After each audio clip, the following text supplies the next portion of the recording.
ఏమండి, నా పేరు గుణరాం. నేను సైబర్ క్రైమ్ పోలీస్ స్టేషన్ నుంచి వచ్చాను. నేను ఇన్స్పెక్టర్గా పనిచేస్తున్నాను. నేను ఇక్కడికి వచ్చిన కారణం ఏంటంటే, ఈ రోజుల్లో డిజిటల్ అరెస్ట్ అనేది చాలా విపరీతంగా జరుగుతోంది.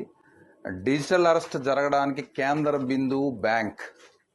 అది ఎస్బీఐ, యాక్సిస్ బ్యాంకా, ఇంకో బ్యాంకా, ఏదైనా ఒక బ్యాంక్. నేరం అనేది ఖచ్చితంగా ఇక్కడి నుంచి జరుగుతుంది. ఆ జరుగుతున్న నేరం ఏ విధంగా జరుగుతుందన్న దాని మీద మీ అందరికీ అవగాహన ఉండాల్సిన అవసరం ఉంది.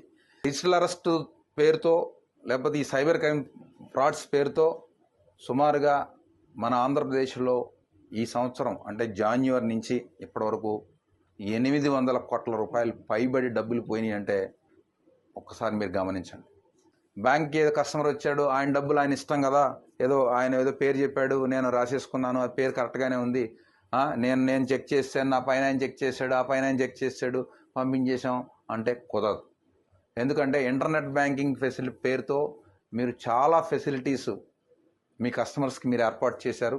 మీలాగే భారతదేశంలో అన్ని బ్యాంకులు ఏర్పాటు చేశాయి. కానీ ఏర్పాటు చేసిన దాన్ని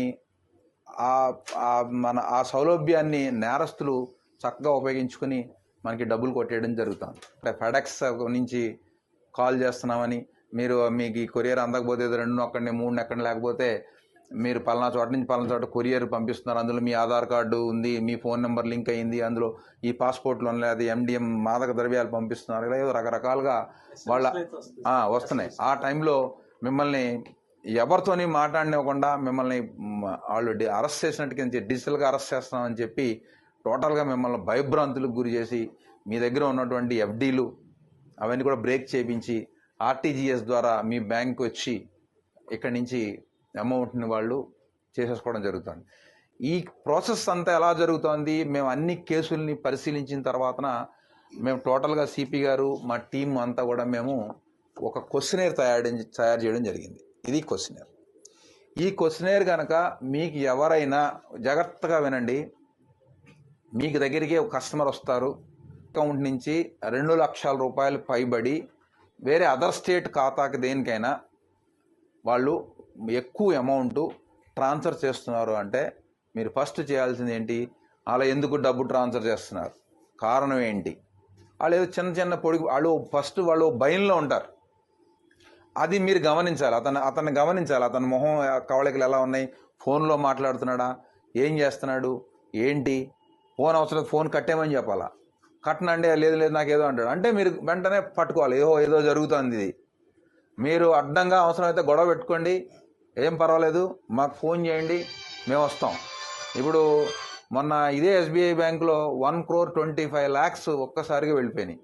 మళ్ళీ ఇదే SBI bank Tiruvuru branch manager గారు వచ్చిన అబ్బాయిని గమనించి చేయడం వల్ల 60 లక్షల రూపాయలు ఫ్రాడ్ ఆపగలిగాడు. ఇదే మహబూబ్ నగర్లో ఎస్బీఐ బ్రాంచ్లో ఇలాగే ఒక బ్యాంక్ మేనేజర్ గారు వెంటనే మాట్లాడి అక్కడ కూడా ఆపగలిగాడు. మీరు కొన్ని క్వశ్చనేర్ వాళ్ళు ఖచ్చితంగా మీరు అడగాలి. ఆ క్వశ్చన్ ఏం అడగాలి అన్నది నేను మీకు చదివి వినిపిస్తాను. ఈ ఖచ్చితంగా మీ మైండ్లో, అందరి మైండ్లోనూ ఉండాలి. అటెండర్ దగ్గర నుంచి బ్యాంక్ మేనేజర్ వరకు ప్రతి వాళ్ళు కూడా ఈ విషయం గురించి తెలుసుకుని ఉండాలి. లేకపోతే కనుక ఖచ్చితంగా క్రైమ్ ఇక్కడి నుంచే జరుగుతుంది, బ్యాంక్ నుంచే జరుగుతుంది. దీన్ని ఏదో బరువు, ఇది బడ్డెన్ అయిపోతుంది, నేనెందుకు అడగాలనేది కాకుండా మీరంతా కూడా ఖచ్చితంగా బాధ్యతగా ఫీల్ అయ్యి ఒక గుడ్ ఫెయిత్తో మీ కస్టమర్ని సైబర్ నేరం నుంచి నివారించాలి అనేటువంటి గుడ్ ఫెయిత్తో మీరు ఇక్కడి నుంచి పనిచేయాల్సిన అవసరం ఉంది. ఇలా చేస్తేనే, మనందరం కలిసికట్టుగా ఇలా చేస్తేనే ఈ నేరాల్ని అరికడతాం. దీని గ్రావిటీ ఎంత ఉంది అంటే లాస్ట్కి మన దేశ ప్రధానమంత్రి గారు మన్ కీ బాత్ కార్యక్రమంలో డిజిటల్ అరెస్ట్ గురించి చెప్పేటువంటి పరిస్థితి వచ్చింది అంటే ఈ నేరం తాలూకా తీవ్రత ఏ విధంగా ఉందో మీరంతా గమనించాలి.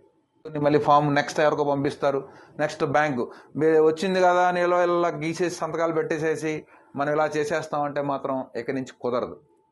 తేడా వచ్చిందంటే మీరు కూడా కేసుల్లో ఇరుక్కుంటారు. టార్గెట్ పీపుల్ ఎలా గుర్తించాలి అంటే 2 లక్షల రూపాయలు పైబడి తన ఎస్బీ అకౌంట్ నుంచి, సేవింగ్స్ అకౌంట్ నుంచి ఎవరైతే నెక్స్ట్ కరెంట్ అకౌంట్స్ ఉంటాయి కదా, ఆ కరెంట్ అకౌంట్కి ఆర్టీజీఎస్ ద్వారా ట్రాన్స్ఫర్ చేయాలని అనుకుంటారో వాళ్ళని మీరు ఫస్ట్ టార్గెట్ గ్రూప్గా మీరు గుర్తించి అయ్యా ఎందుకు చేస్తున్నారు, ఏం క్వశ్చన్ అడగాలంటే మీ పేరుతో అరెస్ట్ వారెంట్ జారీ అయిందని ఎవరైనా మిమ్మల్ని భయపెట్టారా, మీరు స్పందించకపోతే వెంటనే అరెస్ట్ ఆర్డర్ అమలవుతుందని బెదిరించారా? మీ మీద నాన్ బెయిలబుల్ కేసు నమోదైందని చెప్తున్నారా? మీ కేసు లా ఎన్ఫోర్స్మెంట్ ఏజెన్సీలకు పంపించామని బెదిరిస్తున్నారా? అరెస్టుకు ముందు ఇది మీకు చివరి హెచ్చరిక అని బెదిరించారా?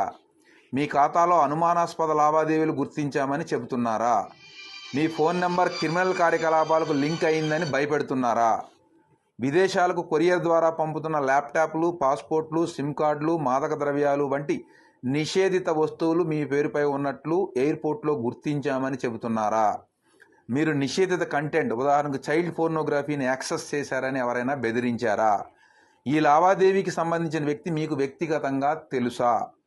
డిజిటల్ అరెస్ట్, ఫైన్ లేదా నాన్ బెయిలబుల్ కేసు పేరుతో మీపై ఒత్తిడి తెచ్చి డబ్బులు ట్రాన్స్ఫర్ చేయాలని చెప్పారా? మీరు ఎవరితోనైనా ఫోన్లో మాట్లాడుతున్నారా? సిబిఐ, కస్టమ్స్, ఈడీ లేదా పోలీస్ అని చెప్పి మీకు వీడియో కాల్ చేసి చూపించి భయపెట్టారా?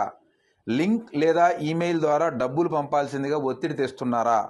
మీ బ్యాంకుల్లో ఉన్న ఫిక్స్డ్ డిపాజిట్లు రద్దు చేసి డబ్బులు పంపమని భయపెడుతున్నారా? మీకు గల ఆదాయ వనరులు 1 సంవత్సర కాలానికి లెక్కగట్టి దానిలో సగం డబ్బులను పంపమని బెదిరిస్తున్నారా? ఈ ఖాతాకు గతంలో మీరు ఎప్పుడైనా నగదు చెల్లింపు చేశారా? మీరు ఈ లావాదేవీ చేయకపోతే చట్టపరమైన సమస్యలు ఎదురవుతాయని బెదిరించారా? CBI, ED, customs, police video call ద్వారా అరెస్టులు చేయవని మీకు తెలుసా? సైబర్ నేరాల పట్ల అప్రమత్తంగా ఉండి వెంటనే 1930కి కాల్ చేయండి. నేను యాక్చువల్గా ఈ క్వశ్చన్ అంతా చదవడానికి 1 మినిట్ లేదా 1.5 మినిట్ పట్టింది. కస్టమర్ని మీరు జాగ్రత్తగా ఛాదస్తంగా అతను తిడతాడ తర్వాత విషయం తర్వాత, ముందు ఈ క్వశ్చనేర్ కనుక మీరు అతనికి వేయగలిగితే ఈ క్వశ్చన్స్ అన్నీ కూడా ఆల్రెడీ అతను ఫేస్ చేసి ఉంటాడు. అతను ఒక భయంలో మీ దగ్గరికి వస్తాడు, ఓ భయంలో ఉంటాడు. ఈ అడిగితే ఎస్ ఇవన్నీ అడుగుతున్నారు, వాడు కూడా నన్ను అడిగాడు, ఇది ఫ్రాడ్, ఇది ఖచ్చితంగా నా డబ్బులు కొట్టేయడానికి ఎవడో ట్రై చేస్తున్నాడు అని ఆ క్షణం నుంచి మీరు అతన్ని బయటికి తీసుకురావాల్సిన గురుతరమైన బాధ్యత మీ అందరి మీద ఉంది. అది మీరు మాత్రమే చేయగలరు. మీ కస్టమర్ని మీరే రక్షించాలి. కస్టమర్ ఎటువంటి పరిస్థితిలో ఉన్నాడు అనేది కూడా మీరు గమనిస్తూ ఉండాలి. మీరు ముఖ్యంగా మీరే చేయాలి. అటెండర్లు, సెక్యూరిటీ వచ్చిన వాళ్ళంతా సార్ ఇక్కడ ఇటువంటి చూడండి అని మీరు చదివిపించాలా. ఏమంటే ఇదే బయట బోర్డు, పెద్ద బోర్డు పెట్టండి, ఫ్లెక్సీ పెట్టండి, నేను మీకు సాఫ్ట్ కాపీ పంపిస్తాను, పెద్దది పెట్టండి. వచ్చిన వాళ్ళని వెళ్ళే వాళ్ళని చదివించాలి.